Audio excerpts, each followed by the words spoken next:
బాగా జోరు కలుపుకోవాలండి. ఇది ఎంత జోరు కలుపుకుని అంత టేస్ట్ ఉంటుంది.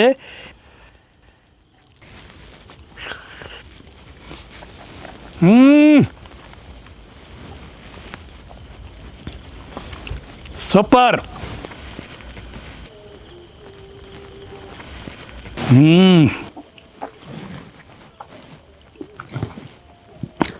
చూస్తున్నారండి నా వెనక నిండు పున్నమి వెన్నెల ఎలా ఉందో దీని టేస్ట్ కూడా అలాగే ఉంది. నిండు పున్నమి వెన్నెలలో విహరించినట్టుగా ఉంది, అక్కడికి వెళ్ళొచ్చినట్టుగా ఉంది. అంత టేస్ట్ ఉందన్నమాట. నేను ఇక్కడ ఈ రుచితో అబ్బబ్బా అంటే అక్కడ చంద్రుడు కనపడాల, అంత బాగుంది. సూపర్.